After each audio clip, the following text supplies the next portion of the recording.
नमस्कार जी। पंजाब केसरी टीवी देख रहे सभी दर्शकों का स्वागत है। मौसम की अपडेट लेकर हर रोज की तरह हम आपके साथ लाइव जुड़े हुए हैं। तस्वीरें आप सोलन की देख रहे हैं। सूर्य का भी सोलन में उदय हो गया है और मौसम आज साफ है। हिमाचल प्रदेश के निचले और मैदानी क्षेत्रों में, ऊंचाई वाले क्षेत्रों की बात करें तो ऊंचाई वाले क्षेत्रों में पश्चिम विक्षोभ सक्रिय हुआ है और उसके प्रभाव से प्रदेश की ऊंची चोटियों पर, विशेषकर रोहतांग दर्रा, कुंचम दर्रा पर हल्का हिमपात हुआ है। और मौसम विभाग की माने तो अगले 48 घंटों में, अगले 48 से 72 घंटों के बीच में हिमाचल प्रदेश के ऊंचाई वाले क्षेत्रों में बारिश व बर्फबारी होने की संभावना है।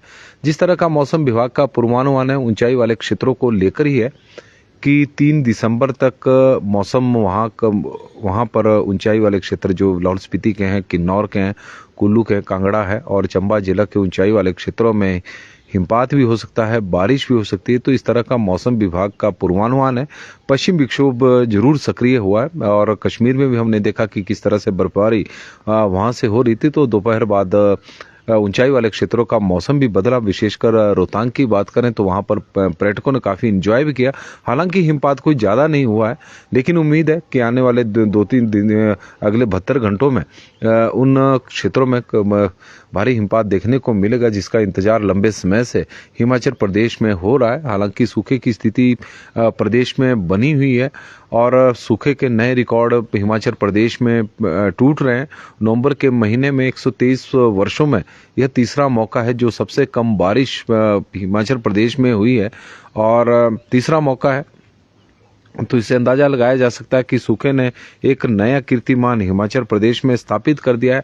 अक्टूबर में भी कुछ इसी तरह की स्थिति थी, नवंबर में भी कुछ इसी तरह की स्थिति है और जैसा मौसम बना हुआ है तो आने वाले 15 दिनों में भी बारिश की निचले और मैदानी क्षेत्रों में कोई संभावना नजर नहीं आ रही है। और इसी तरह का मौसम विभाग का मानना है। रोहतांग में हल्की बर्फबारी से पर्यटन कारोबारियों को बर्फ की आस बंध गई है, क्योंकि सूखे के कारण किसान, बागवान और पर्यटन कारोबार से हिमाचल प्रदेश का जो पर्यटन है वो पूरी तरह से प्रभावित हो चुका है। क्योंकि आजकल के दिनों में पर्यटक हिमाचल पहाड़ों में बर्फ देखने के लिए आते हैं, बर्फ पड़ता हुआ देखने के लिए आते हैं, लेकिन यहाँ पर तो सूखा पड़ा हुआ है और यही वजह है कि पर्यटन कारोबारियों को थोड़ी सी आस बंदी है। जो हल्की बर्फबारी रोहतांग या फिर जो हिमाचल प्रदेश की ऊंची चोटियां हैं वहां पर हुई है। मौसम विभाग के अनुसार रोहतांग सहित किन्नौर, कुल्लू, लाहौल स्पीति, कांगड़ा और चंबा की ऊंची चोटियों पर अगले 72 घंटे के दौरान बर्फबारी का पूर्वानुमान है, जबकि अन्य भागों में मौसम साफ रहेगा। 123 सालों में सबसे कम बारिश हिमाचल प्रदेश में तीसरी बार है कि हिमाचल प्रदेश में कम बारिश हुई है। इस बार 1 से लेकर 30 नवंबर के बीच में हिमाचल प्रदेश में केवल 0.2 मिलीमीटर बारिश हुई है। इससे पहले साल 2016 में पूरे प्रदेश में नवंबर में एक भी बूंद नहीं बरसी थी। यानी 2016 की स्थिति ज़्यादा गंभीर थी, क्योंकि इस बार 0.2 मिलीमीटर बारिश हुई। हालांकि 0.2 मिलीमीटर बारिश कुछ भी नहीं होती, लेकिन 2016 में एक भी बूंद नहीं गिरी थी। और इस बार भी लाहौल स्पीति को छोड़कर 11 जिले में बिल्कुल सूखा रहा है। मौसम विभाग के अनुसार शिमला, सोलन, मंडी, सिरमौर, बिलासपुर, हमीरपुर और ऊना जिले में मौसम साफ रहेगा। अगले 2 सप्ताह तक भी इन जिलों में बारिश की कोई संभावना नजर नहीं आ रही। इससे प्रदेश में सूखे जैसे हालात तो पहले ही बने हुए हैं, लेकिन स्थितियां और भी गंभीर हो सकती है, जिसका असर किसानों, बागवानों और पर्यटन उद्योग पर पड़ेगा। और सबसे चिंता की विषय ये भी है कि सूखे की वजह से पेयजल योजनाएं अब हिमाचल प्रदेश की प्रभावित होने लगी है और आंकड़ों के मुताबिक प्रदेश में पेयजल योजनाओं का जो पानी है वो 20% जल स्तर घट चुका है और आने वाले दिनों में स्थिति और भी भयावह हो सकती है यदि इसी तरह के हालात बने रहे। गर्मियों में तो बहुत ज़्यादा, क्योंकि इस बार भी गर्मियों में विशेषकर हम सोलन की बात करें, हालांकि सोलन की तरफ पूरे प्रदेश में ही इसी तरह के हालात बने रहे। सोलन में तो 8 से 10 दिन बाद पानी मिल रहा था और लेकिन अब अक्टूबर और नवंबर के महीने में जिस तरह से बारिश नहीं हो रही है तो पेयजल योजनाएं भी सूखनी शुरू हो चुकी है। जल शक्ति विभाग की करीब 9000 पेयजल योजनाएं हैं। इनमें से 55% योजनाओं में पानी का स्तर 15 से 20% तक गिर गया। 55% योजनाएं ऐसी है जहां पर पानी का स्तर 15 से 20% गिर गया है। ज़्यादातर यह जो क्षेत्र है, जो 55% एरिया है, वो निचले और मैदानी क्षेत्र हिमाचल प्रदेश के हैं और गेहूं की बुआई तो अब प्रभावित हो चुकी है। बारिश ना होने की वजह से 73% भूमि पर अभी तक गेहूं की बिजाई का काम नहीं हो पाया है। प्रदेश में 3.26 लाख हेक्टेयर भूमि पर गेहूं की फसल लगती है और एक अनुमान हिमाचल में उपयुक्त समय 15 नवंबर तक ही माना जाता है गेहूं की बुआई के लिए, तो यह समय तो निकल चुका है। सेब के बागों में वूली एफिड कीट का हमला है। सूखे की वजह से सेब के बाग खतरे में हैं। बागों में नमी पूरी तरह से खत्म हो चुकी है। सूखे की वजह से बागों में जो बगीचे सेब के हैं, वूली एफिड कीट ने हमला कर दिया है। बर्फबारी सेब के लिए टॉनिक का काम करती है, तमाम बीमारियों को दूर करती है, लेकिन इस बार बर्फबारी तो दूर, बारिश भी नहीं हो रही है। तो इस तरह का मौसम हिमाचल प्रदेश में बना हुआ है। मानसून और मानसून के बाद सीजन में सामान्य से कम बारिश हुई है। 2 महीने हिमाचल प्रदेश में सूखे में निकल गए हैं। मानसून सीजन में इस बार सामान्य से करीब 19% कम बारिश हुई थी और मानसून सीजन के बाद हिमाचल प्रदेश में 98% कम बारिश हुई है। 1 अक्टूबर से लेकर और 30 अक्टूबर के बीच में हिमाचल प्रदेश में 44 मिलीमीटर बारिश होती है, लेकिन अभी तक 0.7 मिलीमीटर बारिश हुई है। तो इस तरह के हालात हिमाचल प्रदेश में बने हुए। सूखा हिमाचल प्रदेश में पड़ रहा है और किसान भी परेशान हैं, बाग भी परेशान हैं। बागों अब सेब के बगीचे भी सुरक्षित नहीं है सूखे की वजह से, क्योंकि ऊंचाई वाले क्षेत्रों में बर्फबारी टॉनिक का काम करती है, इसमें कोई दो राय नहीं है। और वूली एफिड कीट ने वहां पर हमला कर दिया, जिससे सेब के जो बगीचे हैं अब वो खतरे में है, क्योंकि इस तरह के कीट बर्फबारी जब पड़ती है तो उसमें खत्म होते हैं, लेकिन सूखे के कारण अब वो कीट ज़्यादा ताकतवर बनते जा रहे हैं और उससे बागवान भी चिंतित है और किसान गेहूं की बिजाई नहीं कर पा रहे हैं। हिमाचल प्रदेश के ऊंचाई वाले क्षेत्रों में मौसम जरूर बदला है, लेकिन निचले और मैदानी क्षेत्रों में अभी फिलहाल बारिश की कोई संभावना नजर नहीं आ रही है। और बिलासपुर और मंडी जिला को में तो मौसम विभाग की ओर से पहले ही कोहरे को लेकर अलर्ट जारी किया गया है। ऊना, हमीरपुर और कांगड़ा में भी कुछ इसी तरह के हालात बने हुए हैं। अनिल कुमार तोमर जी हमारे साथ जुड़े हैं, धौलटा घनश्याम जी हैं, हनी डोगरा जी हमारे साथ जुड़े हैं तो उनका भी हम स्वागत करते हैं। राजेंद्र कृष्ण मल्होत्रा जी भी हमारे साथ जुड़ गए हैं तो उनका भी स्वागत है। ठाकुर जी बता रहे 15 दिसंबर तक हो सकती है बिजाई, 15 दिसंबर तक भी। वैसे तो गेहूं की बिजाई कई बार हमने देखा है कि जनवरी के महीने में भी की जाती है, क्योंकि लोहड़ी तक भी का भी समय उपयुक्त माना जाता है, लेकिन पैदावार उतनी ज़्यादा नहीं होती, क्योंकि जितना समय कम होता जाएगा तो फसल को पकने के लिए समय कम मिलेगा। क्योंकि आगे मार्च के बाद तो हिमाचल प्रदेश के निचले और मैदानी क्षेत्रों में ज़्यादातर गर्मी पड़ जाती है और गेहूं की फसल पककर तैयार हो जाती है, तो उसके कारण फसल को पकने के लिए थोड़ा समय नहीं मिलता। यदि नवंबर के महीने में बिजाई हो जाए तो अप्रैल तक फसल पककर तैयार होगी, तो 1-2 महीने फसल को पकने के लिए एक्स्ट्रा समय मिल जाता है। तो यही वजह है कि जितना ज़्यादा समय फसल को तैयार होने में मिलेगा तो उत्पादन भी उतना अधिक होगा और फसल की जो गुणवत्ता होती है वो भी काफ़ी शानदार होती है।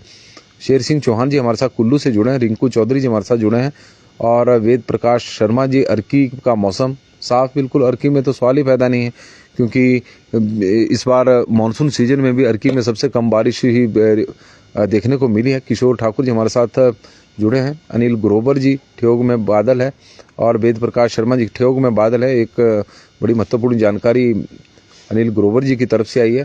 हनी डोगरा जी की कल से जम्मू में क्लाउडी है, ठंडी बहुत हो गई है। हनी डोगरा जी अब जम्मू पहुंच गए हैं और वीरू जी हमारे साथ जुड़े हैं तो उनका स्वागत है। गगन शर्मा जी, हनी डोगरा जी, BS चौहान जी, गगन शर्मा जी बता रहे हैं कुल्लू में धूप है और खेमचंद वर्मा जी भी जुड़ गए हैं तो उनका भी स्वागत है। पवन ठाकुर तोमर जी का, कमला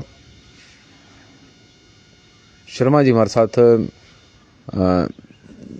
जुड़ी हैं और उनका हम स्वागत भी करते हैं। Happy birthday. आज तो मेरा तो जन्मदिन नहीं है, लेकिन धन्यवाद कमला शर्मा जी। भाग सिंह चौहान जी हमारे साथ जुड़े हैं। चंबा का मौसम, चंबा के ऊंचाई वाले क्षेत्रों में तो बारिश का संभावना है। और ठाकुर आशु जी हमारे साथ जुड़े हैं, तो उनका भी स्वागत है। अशोक वर्मा जी, सुरेश शर्मा जी, बंसीलाल जी हमारे साथ जुड़े हैं। हनी डोगरा जी हमारे साथ जुड़े हैं, तो उनका भी हम स्वागत करते हैं। बाबूराम जी हमारे साथ जुड़े हैं, शालू ठाकुर जी और वीरेंद्र ठाकुर जी, तो सभी का स्वागत है। धुंधन में भी क्लियर है, अर्की के धुंधन का मौसम की जानकारी वीरेंद्र ठाकुर जी हमें दे रहे हैं, तो उनका भी हम स्वागत करते हैं। और हिमाचल प्रदेश के मौसम में यदि तापमान की बात करें तो तापमान भी अब धीरे धीरे परिवर्तन होता जा रहा है।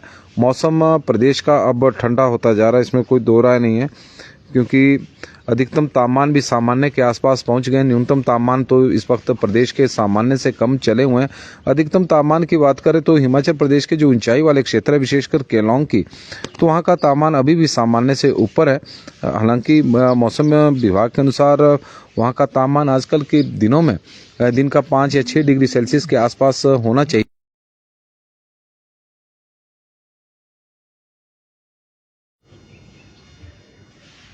5 से 6 डिग्री के आसपास होना चाहिए।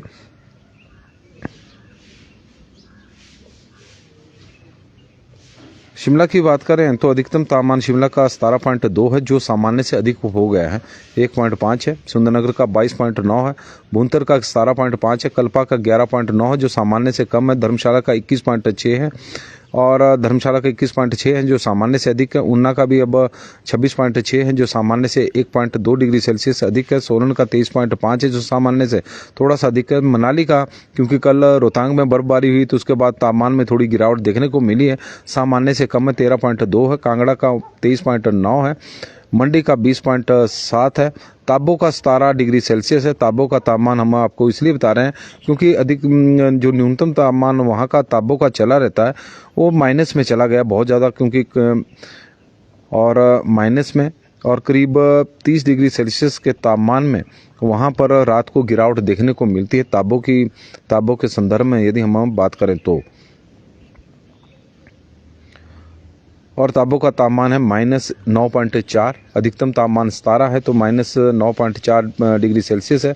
शिमला का 8.2 है। तो सुंदरनगर का 4.9 है। भुंतर का 3.2 है। कल्पा 0.4 है। धर्मशाला 8.8 है। केलांग का तो तापमान इसमें दिया नहीं है। नाहन का 11.1 है। ऊना 4.5 है। मंडी 5.6 है। कांगड़ा 5.6.2 है। सोलन 4.5 डिग्री सेल्सियस तापमान रिकॉर्ड किया गया। कुकुमसेरी का -5.4 है। और इसके अलावा ताबो का हमने आपको बताया, समदो का तापमान -2.2 डिग्री सेल्सियस इस वक्त बना हुआ है। और जुकाम की शिकायत हो गई है सर आपको। हेमराज जी, चंपा जी, नहीं हेमराज जी, ऐसा कुछ नहीं, जुकाम की कोई शिकायत नहीं है। दीपक शर्मा जी, हो सकता है कि आवाज़ में थोड़ा सा भारीपन हो, लेकिन फिलहाल अभी हम बचे हुए हैं आप लोगों की दुआओं से। जोगिंदर सोनी जी और बता रहे हैं कि रामपुर में हल्के बादल हैं। हनी डोगरा जी, भरमौर में मौसम कैसा है, स्नोफॉल कब? भरमौर के लिए उम्मीद है, लेकिन कब होगी अब इसके बारे में तो कुछ कहा नहीं जा सकता, क्योंकि मौसम विभाग का पूर्वानुमान तो ऊंचाई वाले क्षेत्रों में बारिश और बर्फबारी का ही है। लेख राज राणा जी जुड़े हैं। कर्म सिंह जी भी हमारे साथ जुड़े हैं। सुंदरनगर में ठंड है। बिंदिया ठाकुर जी सोलन से। हीरा सिंह कौंडल जी हमारे साथ अर्की के साउथ से जुड़े हैं, तो उनका भी हम स्वागत करते हैं। सालगिराम जी हमारे साथ। अभी तो निचले और मैदानी क्षेत्रों में तो 15 दिनों तक तो बारिश की कोई संभावना फिलहाल नजर नहीं आ रही है, लेकिन जिस तरह से पश्चिम विक्षोभ हिमाचल प्रदेश के ऊंचाई वाले क्षेत्रों में सक्रिय हुआ, यदि प्रभावी ढंग से सक्रिय हुआ और तो उसका प्रभाव ज़्यादा देखने को मिला, तो हो सकता है कि कुछ एक स्थानों पर बारिश भी हो जाए। डेविड ठाकुर जी भी जुड़े हैं। मंडी में नेहरी में मौसम बिल्कुल साफ है। लोकेंद्र राणा जी हमारे साथ जुड़े हैं, तो उनका भी स्वागत है। लोकेंद्र राणा जी का हम स्वागत करते हैं। ओम दत्त, कुल्लू में होगी बारिश, कब तक होगी? कुल्लू का भी अभी बारिश का फिलहाल कोई किसी तरह का पूर्वानुमान नहीं है, लेकिन उम्मीद करते हैं कि पहाड़ों पर जब बर्फबारी होगी तो निचले क्षेत्रों में बारिश हो जाए। अनिल ठाकुर जी मनाली से। वीरेंद्र ठाकुर जी हमारे साथ धुंधन से जुड़े हैं, तो उनका भी हम स्वागत करते हैं। नमस्कार जी, पंजाब केसरी टीवी देख रहे सभी दर्शकों का स्वागत है। सोलन से मौसम की अपडेट लेकर हम आपके साथ हर रोज की तरह लाइव जुड़े हुए हैं। हिमाचल प्रदेश के ऊंचाई वाले क्षेत्रों में कम से कम हल्का हिमपात ही सही, मौसम विभाग का थोड़ा सा पूर्वानुमान तो सही हुआ है, क्योंकि जम्मू कश्मीर में तो कल भारी हिमपात हुआ था, तो उससे लग रहा था कि हिमाचल प्रदेश के ऊंचाई वाले क्षेत्रों में जो मौसम विभाग का अमित शर्मा शिमला में स्नोफॉल हुई है, वो कहाँ जी अमित जी शिमला में तो पिछले 2 वर्षों से बहुत कम हिमपात हो रहा है। इस बार तो उम्मीद लगाकर बैठे हुए हैं, लेकिन वहाँ तो बारिश भी नहीं हो रही। इस तरह की स्थितियाँ इस वक्त बनी हुई है और हिमाचल प्रदेश के ऊंचाई वाले क्षेत्रों में हल्का हल्का हिमपात हुआ है, कोई बहुत ज़्यादा नहीं। लेकिन मौसम विभाग का मानना है कि अगले 72 घंटों में हिमाचल प्रदेश के जो ऊंचाई वाले क्षेत्र है, विशेषकर लाहौल स्पीति है, किन्नौर है, कुल्लू है, कांगड़ा और चंबा जिला के जो ऊंचाई वाले क्षेत्र है, वहां पर बर्फबारी हो सकती है। इस तरह का मौसम विभाग का मानना है। 3 दिसंबर तक के लिए बताया गया है कि पश्चिमी विक्षोभ हिमाचल प्रदेश में सक्रिय होगा और उसका असर वहां पर देखने को मिलेगा। हिमाचल प्रदेश के जो निचले और मैदानी क्षेत्र है, उसमें सोलन भी है, शिमला भी है और अन्य जिला भी शामिल है। वहां पर तो अगले 15 दिनों तक कोई ज़्यादा संभावना अभी फिलहाल नज़र नहीं आ रही है, लेकिन हमारी उम्मीद बस केवल यही है कि पश्चिम विक्षोभ जो हिमाचल प्रदेश के ऊंचाई वाले क्षेत्रों में सक्रिय हो रहा है उसका प्रभाव ज़्यादा देखने को मिले, तो शायद हो सकता है कि निचले और मैदानी क्षेत्रों में भी उसके प्रभाव से कुछ बारिश हो जाए। अदरवाइज 4 के बाद तो वैसे भी मौसम विभाग ने बताया है कि मौसम हिमाचल प्रदेश का चाहे ऊंचाई वाले क्षेत्र है और निचले क्षेत्रों में तो पहले ही साफ चला हुआ है, तो बिल्कुल साफ बना रहेगा। तो इस तरह का मौसम है। ठंड वैसे प्रदेश में बढ़ गई है, लगातार बढ़ती ही जा रही है। सूखी ठंड प्रदेश में पड़ रही है, जिससे बीमारियां भी बढ़ रही है। किसान परेशान है, बागवान परेशान है, पर्यटन कारोबारी भी परेशान है, तो हर व्यक्ति परेशान है जिस तरह का मौसम बना हुआ है हिमाचल प्रदेश में। बिल्कुल जी, सुबह का वक्त है और ठंड सोलन में बढ़ गई है, क्योंकि जल्दी उठ गए थे तो घूमने निकले थे, तो उसके कारण पूरी तैयारियां की हुई है। और थर्ड आई से हमारे साथ विशाल वर्मा जी जुड़ गए हैं और जटोली से जुड़े हैं, तो उनका हम स्वागत करते हैं। हिमाचल प्रदेश में 123 वर्ष बाद यह तीसरा मौका है जब सबसे कम बारिश हिमाचल प्रदेश में नवंबर के महीने में रिकॉर्ड की गई है। 123 वर्षों का सूखे ने रिकॉर्ड तोड़ दिए हैं।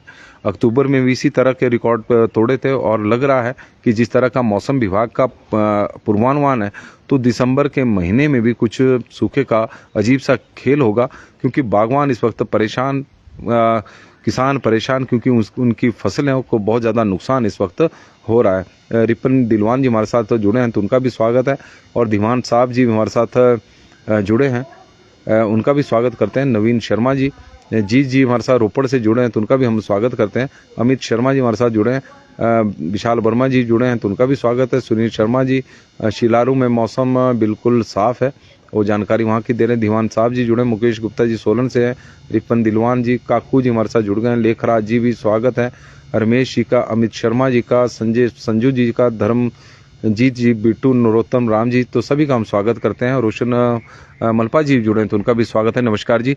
तो मौसम के अपडेट में तो आज के लिए तो फिलहाल बस इतना ही है। देखते रहें पंजाब केसरी टीवी। बहुत बहुत धन्यवाद जी। और कहीं जी थोड़ी देर बाद हम आपको सब्जी मंडी भी दिखाएंगे कि सब्जी मंडी में आज सब्जियों के क्या रेट चले हुए हैं, मौसम सूखे का कितना असर सब्जियों के भाव पर देखने को मिल रहा है, तो उसके बारे में भी हम आपको जानकारी देंगे। चाहे सब्जियां होंगी, फल होगी, तो आप बने रहिएगा पंजाब केसरी टीवी के साथ। तो उसके बाद नौनी विश्वविद्यालय का भी रुख हम करेंगे और बताएंगे कि किस तरह से वैज्ञानिक अब बीजों को तैयार करेंगे, उसके बारे में भी हम आपको जानकारी देंगे। तो आशा शर्मा जी हमारे साथ जुड़ी हैं, दीपक प्रधान रोली जी, नव और पवन ठाकुर जी, तो सभी का स्वागत है। और राजू जी चौपाल से जुड़े हैं, तो उनका भी स्वागत है। धन्यवाद जी।